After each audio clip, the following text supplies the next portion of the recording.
Morning दोस्तों, स्वागत है आपका हमारी आज की क्लास में। जैसा कि आप सभी जानते हैं कि हमारे इस चैनल पे बिहार में आयोजित होने वाले सभी परीक्षाओं के लिए अति महत्वपूर्ण वीडियो डाले जा रहे हैं। स्पेशली और 6वीं बीपीएससी के लिए जितने भी वीडियो डाले जा रहे हैं वो और 6वीं बीपीएससी के लिए अति महत्वपूर्ण है।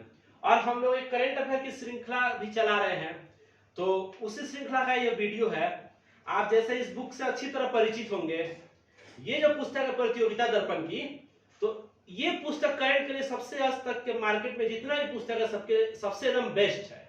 इसमें एक्सप्लेनेशन भी दिया जाता है और ए टू जेड सब मटेरियल दिया जाता है।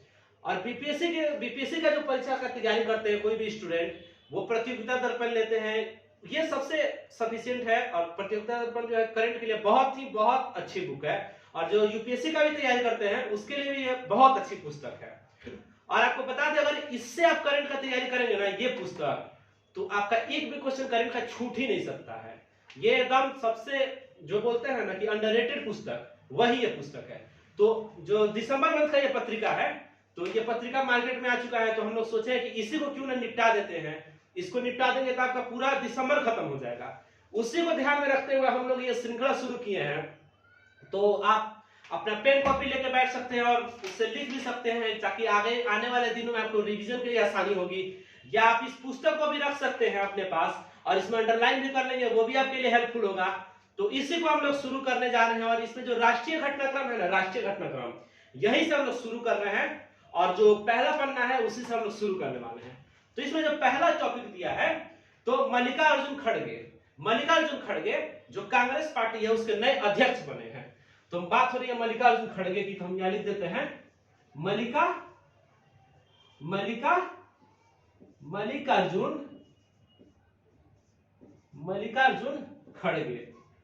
मल्लिकार्जुन खड़गे।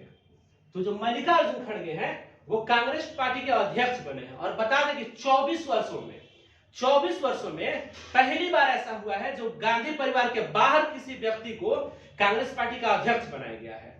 तो 24 वर्ष बाद, कितने वर्ष बाद?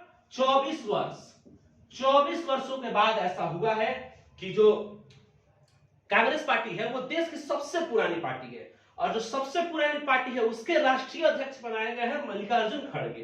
तो 24 वर्ष बाद ऐसा हुआ है। और आपको बता दें 137 वर्षों में छठी बार जो है कांग्रेस अध्यक्ष पद का चुनाव खुले रूप में हुआ है।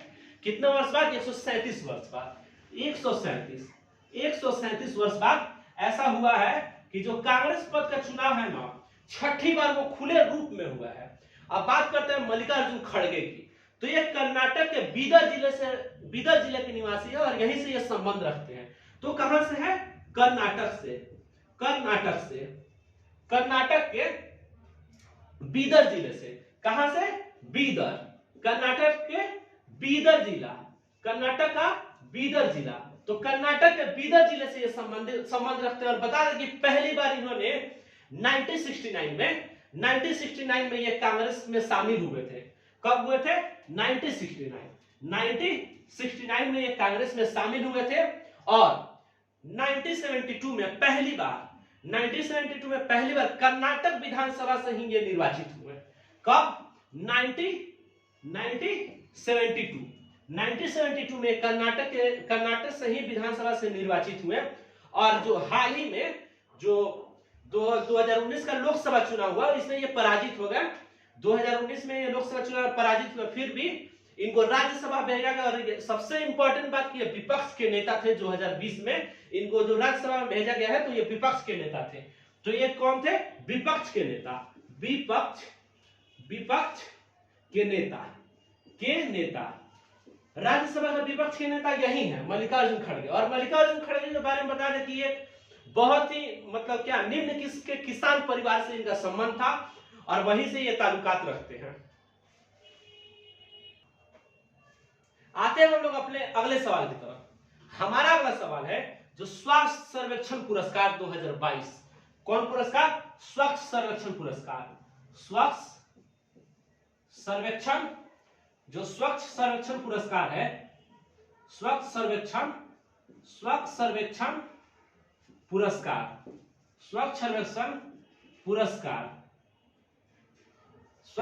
पुरस्कार 2022। स्वच्छ सर्वेक्षण पुरस्कार 2022 की बात हो रही है। तो ये जो पुरस्कार है ये जो पुरस्कार मिला है वो इंदौर को मिला है। आपको बता दें कि एक बार फिर लगातार छठी बार इंदौर शहर ने ये कारनामा किया है। वहां के जो स्वास्थ्य विभाग के मंत्रालय है उन्होंने उनके द्वारा जो योगदान दिया गया है इंदौर शहर के लिए वो बहुत महत्वपूर्ण है। इसी के कारण जो इंदौर है, इंदौर जो है, इंदौर छठी बार लगातार पूरे भारत में अव्वल रहा है स्वच्छता के मामले में। आवास एवं शहरी मंत्रालय के द्वारा जो हरदीप सिंह पुरी है, इसके मंत्री हैं, इनकी उपस्थिति में हमारी जो राष्ट्रपति है द्रौपदी मुर्मू, उन्हीं के द्वारा ये अवार्ड दिया गया है। और जो द्रौपदी मुर्मू है वो हमारी 15वीं नंबर की जो राष्ट्रपति है, 15वें क्रम की राष्ट्रपति है। तो द्रौपदी मुर्मू 15वीं हमारी राष्ट्रपति है द्रौपदी मुर्मू। और इंदौर को छठी बार ये पुरस्कार से नवाजा गया है स्वच्छता के मामले में पूरे भारत में। अब आते हैं जो दूसरे नंबर पे, तो दूसरे नंबर पे आता है सूरत, दूसरा पे आता है सूरत, दूसरा पे आता है सूरत, दूसरा पे आता है सूरत। तो दूसरा रैंक सूरत को मिला है, पहला मिला है इंदौर को। और बात करते हैं तीसरे नंबर पे, तो तीसरे नंबर पे है नवी मुंबई। थर्ड कौन है? थर्ड है नवी मुंबई, नवी मुंबई। तीसरे नंबर पे आता है नवी मुंबई। तो ये जो जनसंख्या है ये 1 लाख से अधिक आबादी वाले शहरों को मिला है, 1 लाख से अधिक आबादी वाले शहर को। अब बात करते हैं हम 1 लाख से कम जनसंख्या वाले शहर पे, 1 लाख से कम जनसंख्या वाले शहर पे, 1 लाख से कम जनसंख्या वाले शहर पे। तो हम ब्लैक कलर से लिखते हैं, थोड़ा हाईलाइट होकर लिखेगा। तो 1 लाख से कम, तो बात हो रही है 1 लाख से कम जनसंख्या वाले पे। तो 1 लाख से कम जनसंख्या वाले पहले नंबर पे आता है महाराष्ट्र का पंचगनी।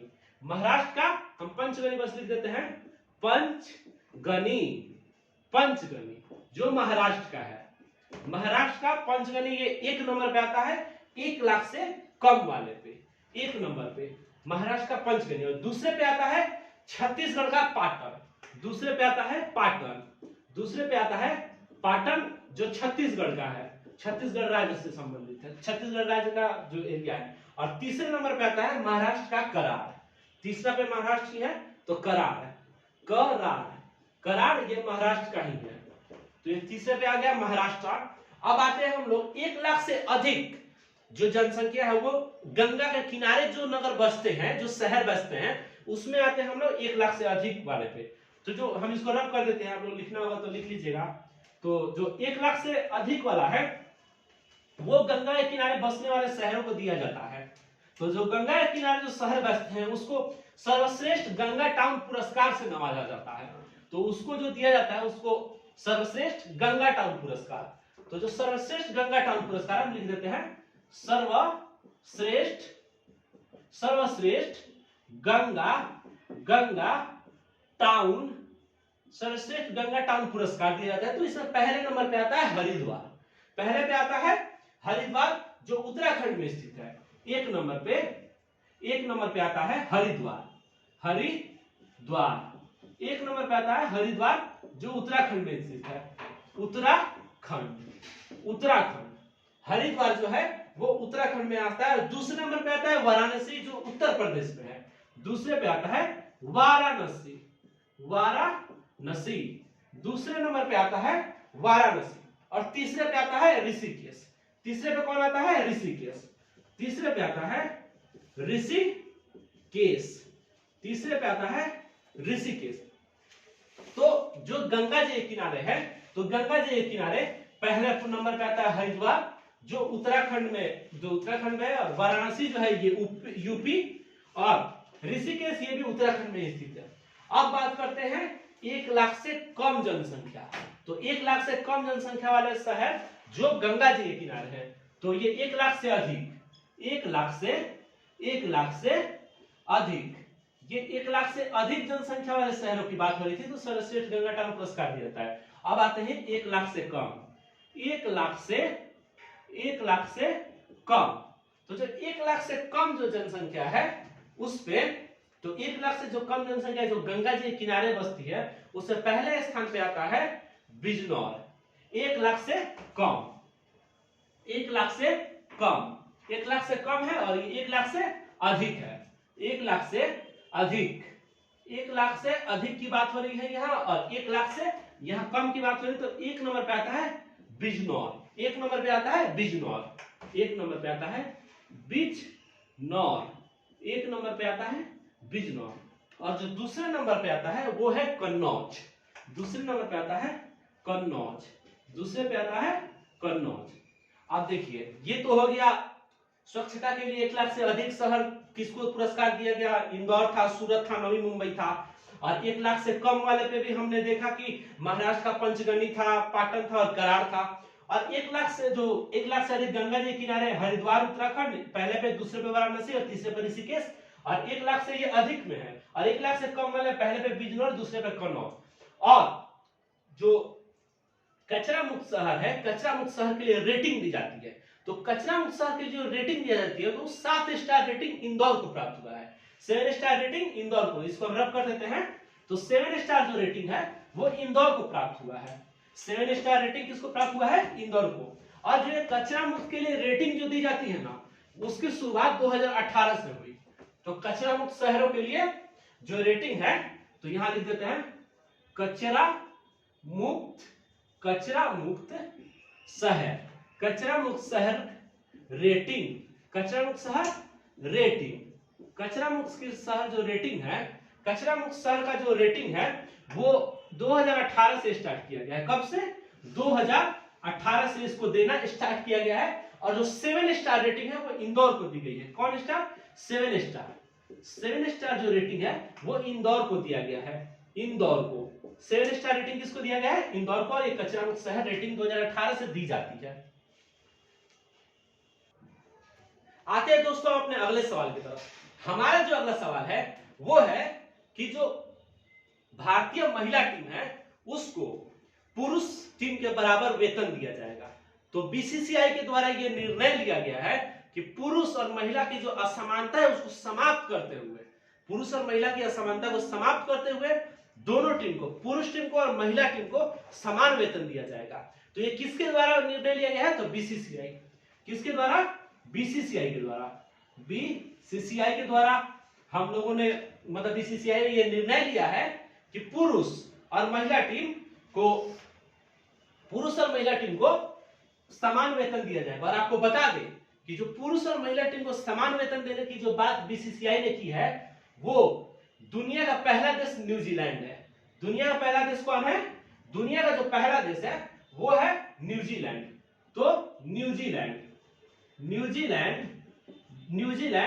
दुनिया का पहला कंट्री है जो ये समानता, मतलब जो न्यूजीलैंड है वो पुरुष और महिला टीम को सेम वेतन देगा, वो है न्यूजीलैंड। तो पहले इसने किया था। इसी को देखते हुए या महिला और पुरुष की असमानता को खत्म करते हुए भारत ने मतलब जो है ये निर्णय लिया है कि पुरुष और महिला टीम को सेम वेतन दिया जाएगा।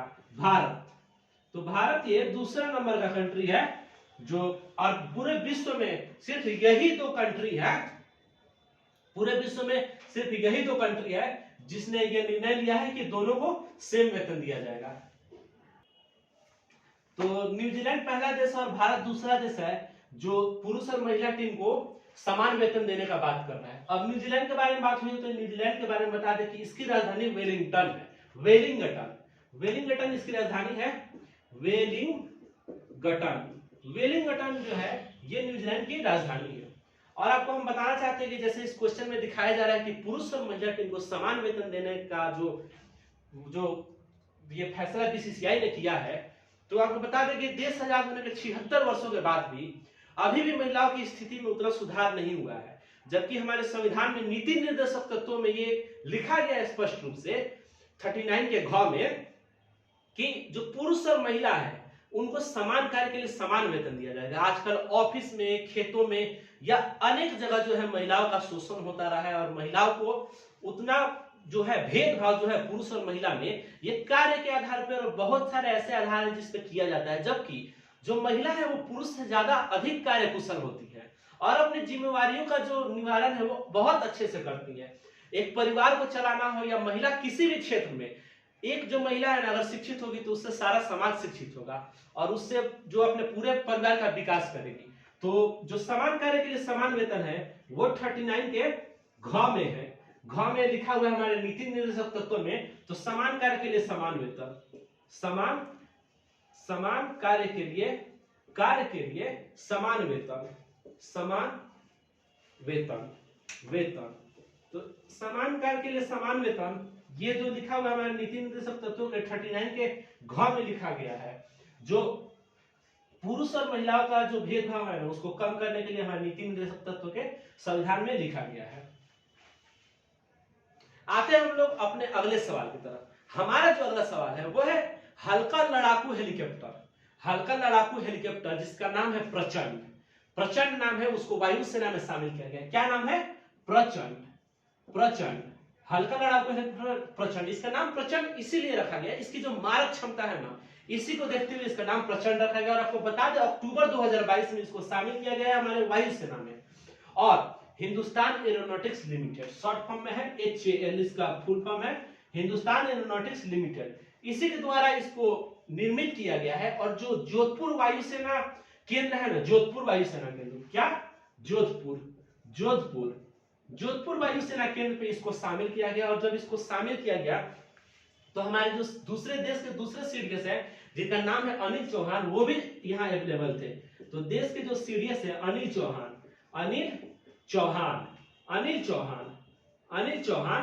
ये यहाँ पे अनिल चौहान, तो अनिल चौहान यहाँ उपस्थित। और राजनाथ सिंह वो भी उपस्थित। और वायुसेना जो एयर मार्शल चीफ है ना, जो वायुसेना एयर मार्शल चीफ, उनका नाम है VR चौधरी। क्या नाम है? VR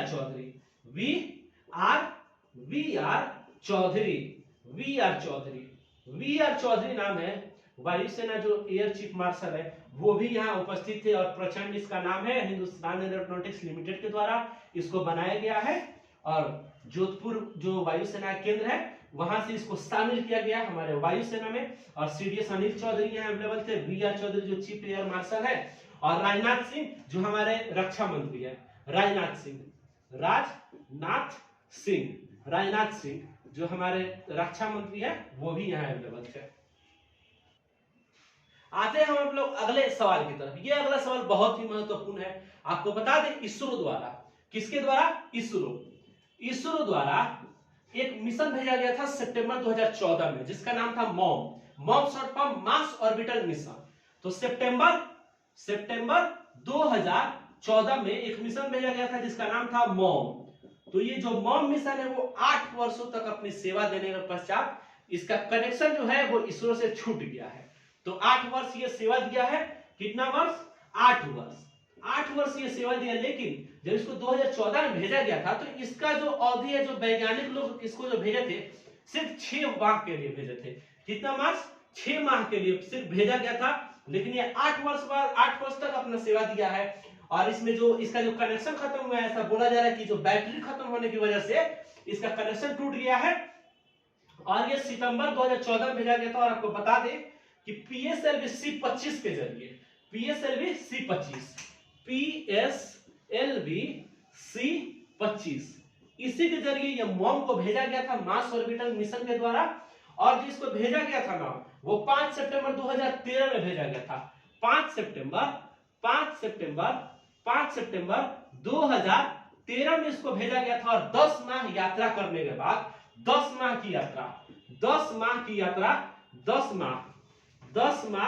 यात्रा करने के बाद ये सितंबर 2014 में अपने कक्ष में पहुंचा था। और इसकी अवधि सिर्फ 6 माह की थी। 6 माह सिर्फ सेवा देना था इसको। लेकिन ये 8 वर्ष जो है सेवा दिया है। और अब इससे इसका कनेक्शन बिल्कुल टूट गया है। और आपको बता दें कि भारत ने यह मिशन भेजा था, लेकिन भारत के अतिरिक्त 50 अन्य देश हैं। कितने देश? 50 अन्य देश हैं जिसने इसके द्वारा जो जानकारी भेजी गई थी ना, इसके द्वारा जानकारी जो भी भेजी गई थी उससे जो रिसर्च किए हैं तो 50 अन्य देश हैं। आते हैं हम लोग अपने अगले सवाल की तरफ। हमारा अगला सवाल है कि हम लोग का जो सामरिक क्षेत्र है उसमें एक बड़ी सफलता मिली। और इसमें हम लोगों ने पहली स्वदेशी परमाणु पनडुब्बी का निर्माण किया है। क्या किया है? पहली स्वदेशी परमाणु पनडुब्बी पनडुब्बी, पहली स्वदेशी परमाणु पनडुब्बी का निर्माण किया गया है जिसका नाम अरिहंत है। अरिहंत, जिसका नाम क्या है? अरिहंत, अरिहंत, जिसका नाम है अरिहंत। और इस अरिहंत पर से बैलिस्टिक मिसाइल का सफल परीक्षण किया गया है। कौन मिसाइल का? Ballistic, ballistic, ballistic, ballistic, ballistic missile का सफल परीक्षण किया गया है आईएनएस अरिहंत पर से। आईएनएस अरिहंत पर से जो पहली स्वदेशी परमाणु पनडुब्बी है। और ये बता दें ये जो परीक्षण हुआ है वो बंगाल की खाड़ी में हुआ है। तो ये हमारे भारत देश का नक्शा है और ये बंगाल की खाड़ी है, बंगाल की खाड़ी, बंगाल की खाड़ी, ये बंगाल की खाड़ी है। और यहीं से आईएनएस जो अरिहंत है ये पहला स्वदेशी पनडुब्बी परमाणु पनडुब्बी है, यही इसका सफल परीक्षण किया गया। और डेट बता दें 14 अक्टूबर। कब है? 14 अक्टूबर, 14 अक्टूबर को यह सफल परीक्षण किया गया है। आते हैं हम लोग अपने सवाल की तरफ, अगले सवाल की तरफ। तो हमारा अगला सवाल है कि युवा लेखकों का जो मार्गदर्शन के हेतु प्रधानमंत्री की युवा 2.0 योजना लॉन्च की गई है। कौन योजना? युवा 2.0 योजना, युवा 2.0 योजना ये लॉन्च की गई है। और ये योजना शिक्षा मंत्रालय की योजना है। किसका है? शिक्षा मंत्रालय, शिक्षा मंत्रालय, शिक्षा मंत्रालय, शिक्षा मंत्रालय की ये योजना है। और इस योजना के तहत कुल 75 लेखकों का चयन किया जाएगा पूरे इंडिया से, पूरे भारत से कुल 75 लेखक, 75 लेखक, 75 लेखकों का चयन किया जाएगा। और इंडिया @75 परियोजना के तहत, कौन परियोजना? इंडिया, इंडिया @75 परियोजना के तहत कुल 75 लेखकों का चयन किया जाएगा। और ये योजना जो है 2 अक्टूबर 2022 को लॉन्च की गई। और ये एक प्रतियोगिता है जिसमें 75 लेखकों का चयन किया जाएगा। और ये लेखक भारतीय संस्कृति, विरासत और भारत के बारे में जो भी चीज लिखेंगे उसकी एक पुस्तक बनाई जाएगी। और अगले वर्ष 2 अक्टूबर 2023 को इसको प्रकाशित किया जाएगा। कब प्रकाशित किया जाएगा? 2 अक्टूबर 2023 को प्रकाशित किया जाएगा। जो ये लेखक लिखेंगे उनकी पुस्तक, और ये जो पुस्तक होगी वो विभिन्न भाषाओं में होगी जिससे एक भारत श्रेष्ठ भारत को बढ़ावा मिलेगा। आते हैं हम लोग अपने अगले सवाल की तरफ। तो हमारा अगला सवाल है भारत के 2 समुद्री तटों को ब्लू फ्लैग प्रमाणन दिया गया है। तो कितने समुद्री तटों को? 2 समुद्री तटों को, 2 समुद्री तटों को, 2 समुद्री तटों को ब्लू फ्लैग का प्रमाणन दिया गया है। 2 समुद्री तटों को, यहां हम इसे रफ करके लिख रहे हैं, 2 समुद्र तटों को, 2 समुद्र का जो तट है उसको ब्लू फ्लैग का प्रमाणन दिया गया है। और आपको बता दें ये जो 2 समुद्री तट है, पहला का नाम है थुंडी बीच, पहला का नाम है थुंडी बीच, पहला है थुंडी बीच, पहला है थुंडी बीच। और जो दूसरा है, दूसरा का नाम है कदमत समुद्र तट, कदमत, दूसरा का नाम है कदमत, कदमत बीच, कदमत बीच। आपको बता दीजिए ये ब्लू प्रमाणन पत्र, जो ब्लू फ्लैग प्रमाणन है, ब्लू फ्लैग प्रमाणन है, ब्लू फ्लैग प्रमाणन।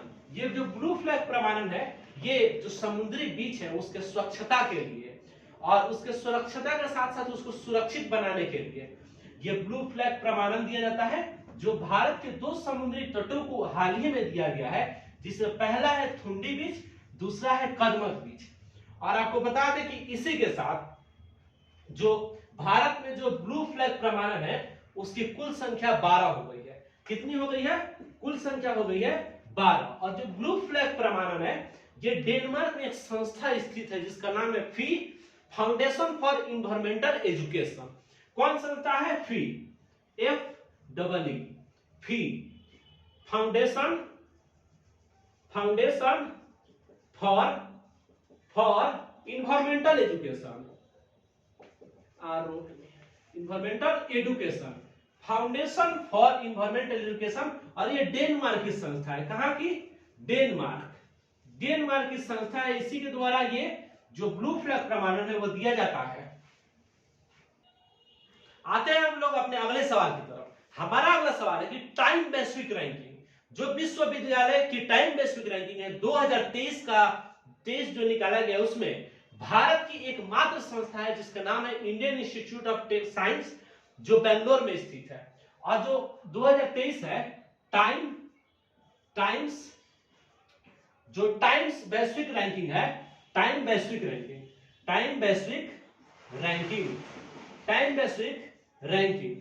जो टाइम वैश्विक रैंकिंग है 2023, कितना 2023 में टॉप 300 में भारत की मात्र एकमात्र है जिसका नाम है Indian institute of science, Indian institute of technology, Indian institute of science नाम है, sorry science, Indian institute of science है जो भारत की एकमात्र संस्था है जो टाइम वैश्विक रैंकिंग 2023 जो विश्वविद्यालय के लिए निकाली जाती है। किसके लिए? विश्वविद्यालय जो विश्वविद्यालय के लिए निकाली जाती है। और ये इंडियन इंस्टीट्यूट ऑफ साइंस जो है ये बेंगलुरु में स्थित है। कहां है ये है बेंगलुरु में,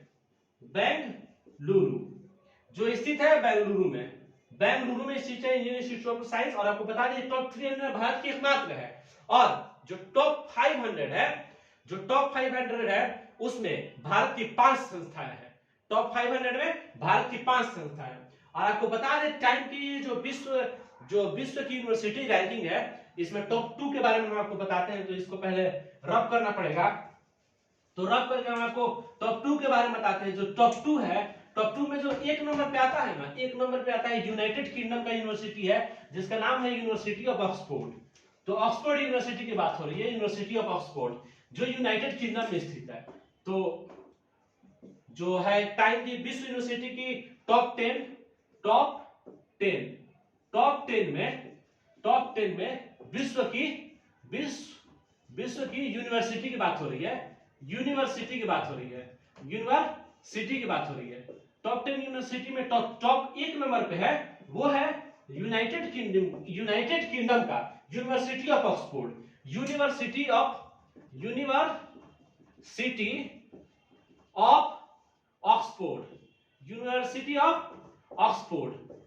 ऑफ ऑक्सफोर्ड है 1 नंबर पे। और आपको बता दें जो दूसरे नंबर पे है वो है हार्वर्ड यूनिवर्सिटी। दूसरे पे है हार्वर्ड यूनिवर्सिटी।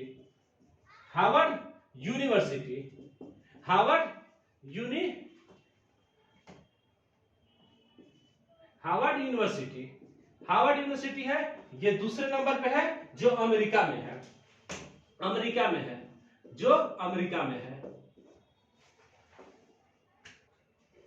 आते हैं हम लोग अपने अगले सवाल की तरफ। हमारा अगला सवाल है देश का सबसे भारी रॉकेट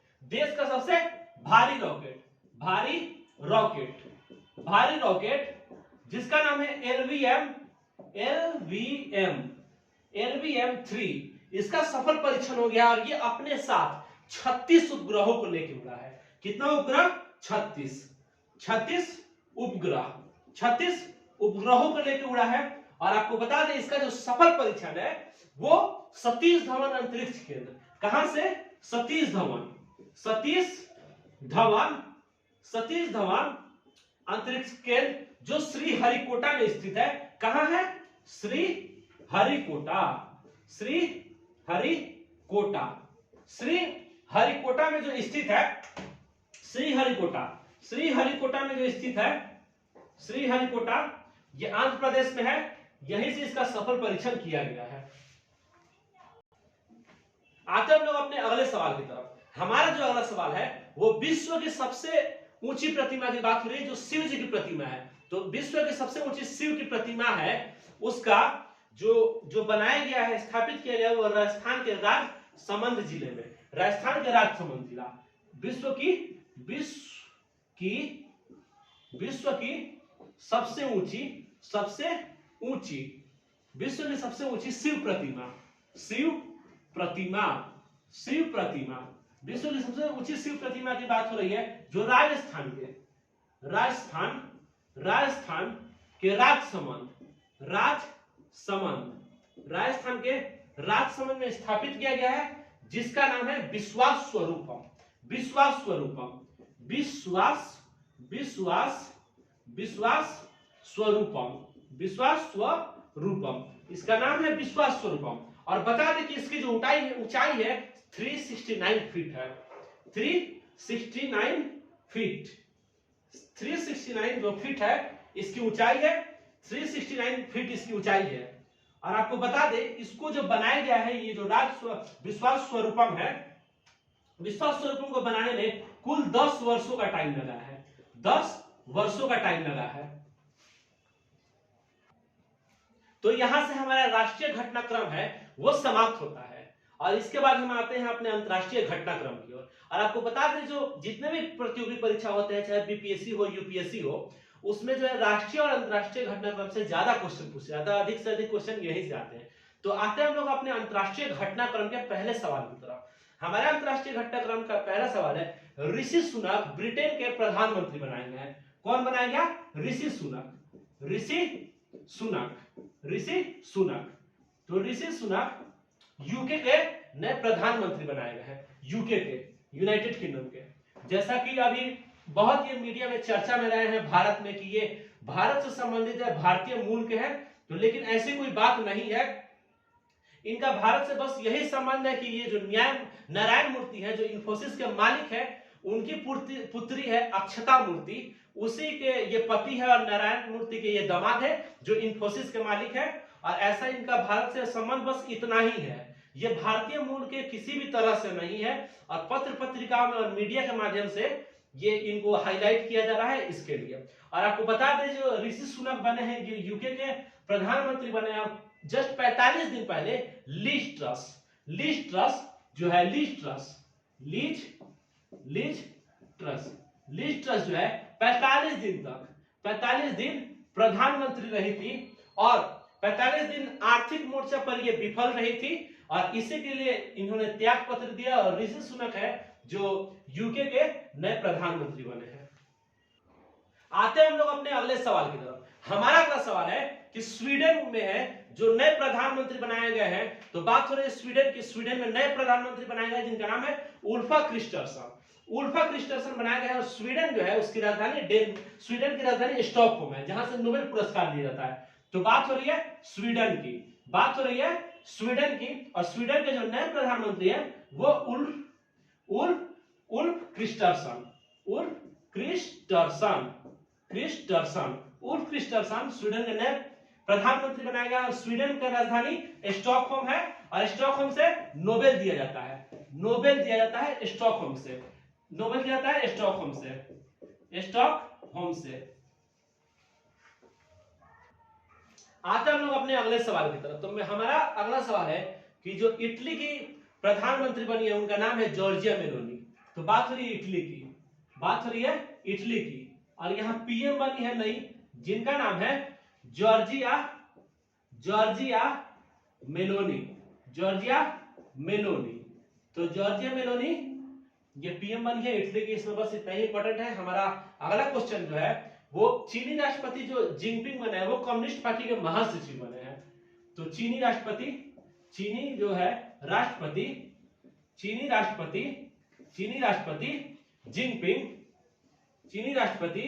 जिनपिंग वो कंजर्वेटिव पार्टी के महासचिव बने हैं, और तीसरी बार राष्ट्रपति बनने का। तो हम लोग बात कर रहे थे चीनी राष्ट्रपति जिनपिंग की। तो जिनपिंग जो है, हमने गलती से कंजर्वेटिव पार्टी बोल गए थे, कंजर्वेटिव पार्टी नहीं, कम्युनिस्ट पार्टी के महासचिव बने हैं। कंजर्वेटिव पार्टी के महासचिव पुनर्निर्वाचित हुए हैं, और तीसरी बार जो कम्युनिस्ट पार्टी के जो है ये महासचिव पुनर्निर्वाचित हुए हैं, जो जिनपिंग है। तो कम्युनिस्ट पार्टी से इनका संबंध है। आते हैं हम लोग अपने अगले सवाल की तरफ। हमारा जो अगला सवाल है वो है ब्राजील के राष्ट्रपति की। तो ब्राजील के जो राष्ट्रपति है वो निर्वाचित हुए, उनका नाम है लुइज इनासियो लुला दा सिल्वा। तो लुइज इनासियो लुला दा सिल्वा ये ब्राजील के राष्ट्रपति निर्वाचित हुए हैं। और ब्राजील के बारे में आपको बता दें कि ब्राजील जो है इसकी जो राजधानी है वो है ब्राजीलिया। आते हैं हम लोग अपने अगले सवाल की तरफ। हमारा जो अगला सवाल है वो है बुर्किना फासो में 9 माह में दूसरी बार सैन्य तख्ता पलट हुआ है। दूसरी बार सैन्य तख्ता पलट हुआ है। तो ये हो गया। और इसके बाद जो हमारा अगला सवाल है वो है संयुक्त राष्ट्र मानव विकास परिषद में श्रीलंका का जो प्रस्ताव है वो स्वीकार कर लिया गया है और इसमें वोटिंग कराई गई है और उस वोटिंग में भारत है जो हिस्सा नहीं लिया है। और हम लोग का जो अगला सवाल है वो अगला सवाल है 1970 से लेकर 2018 तक। कब से लेके 1970 से लेके 2018 तक जो जीव जंतु है उनमें, विश्व में जितने भी जीव जंतु है उनमें जो गिरावट हुई है, उनकी संख्या में, जीव जंतु की संख्या में 69% की गिरावट हुई है। 69% की गिरावट हो गई है। और जो ये गिरावट जो बताया है, जिस रिपोर्ट ने बताया है, उसका नाम है living planet report. Living planet report, living planet report, living planet report, living planet report 2022। Living planet report 2022 की बात हो रही है, जिसमें 1970 से लेकर 2018 तक 69% जीव जंतुओं में, जीव जंतु जो है ना उनकी संख्या में गिरावट आई है। और ये जो गिरावट आई है इसके 6 कारण बताए गए हैं। टोटल कारणों में 6 कारण है। पहला है शिकार, दूसरा है खेती, तीसरा है जंगलों की कटाई, चौथा है प्रदूषण, पांचवा है जलवायु प्रदूषण और छठे की बात हो रही है तो छठा आता है जैसे कोई नाजुक पर्यावरण है जिसमें किसी हिंसक जंतुओं को बसाया गया है, जिससे वो जो पारिस्थितिक तंत्र है वो इम्बैलेंस हो गया है। इसी के लिए जो 69% है गिरावट आ गई है जीव जंतुओं की संख्या में। आते हैं हम लोग अपने अगले सवाल की तरफ। हमारा अगला सवाल है यूक्रेन के 4 क्षेत्रों को रूस ने अपने भूभाग में शामिल कर लिया। यूक्रेन के 4 क्षेत्र, तो 4 क्षेत्र जो है रूस ने अपने भूभाग में शामिल किया है, जिसका पहला का नाम है लुहांस्क। पहला का नाम है लुहांस्क। दूसरा जो है, दूसरा का नाम है दोनेस्क। दूसरा का नाम है दोनेस्क। जो तीसरा है, तीसरा का नाम है खेरसोन। तीसरा का नाम आता है खेरसोन। और जो चौथा है, चौथा का नाम है जिपोरिजिया।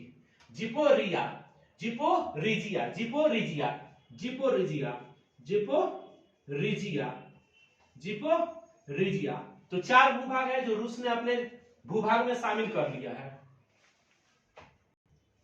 आते हैं हम लोग अपने अगले सवाल की तरफ। तो हमारा जो अगला सवाल है इसमें यह दिखाया जा रहा है कि यूक्रेन जो है नाटो की सदस्यता लेने के लिए आवेदन किया है। तो कौन आवेदन किया है? यूक्रेन ये आवेदन किया है नाटो की सदस्यता लेने के लिए। आपको बता दें यूक्रेन और रशिया में भी भयानक युद्ध चल रहा है, जिसके लिए जो पूरा विश्व है वो अस्थिर हो गया है, जिससे बहुत सारे संकट उत्पन्न हुए, जैसे खाद्यान्न संकट बोले, यूरोपीय देशों में गैस का संकट हो गया है और बहुत सारा जो एक्सपोर्ट इंपोर्ट है वो स्थगित हो गया है। जो देश जिस देश के पक्ष में है वो उसी का बात मान रहा है और अभी तक भी भयानक युद्ध चल रहा है। और बता दें यूक्रेन जो है उसकी राजधानी है कीव। यूक्रेन की राजधानी कीव है। और नाटो के बारे में बता दें, नाटो की जो स्थापना 1949 में हुई थी। कब हुई थी? 1949 में। और उस समय इसमें 12 देश थे और अभी कुल 30 देश है। कुल 30 देश है, मात्र कुल इसमें 30 देश है। और जो नाटो है ये पश्चिमी देशों का समूह है और पश्चिमी देशों का ये समूह है और एक साथ ये संगठन बनाया है नाटो, जो 1949 में बना था। और इन देशों में अगर किसी पे भी हमला होता है या कोई भी संकट आता है तो ये मिलकर उससे उबरने की कोशिश करते हैं।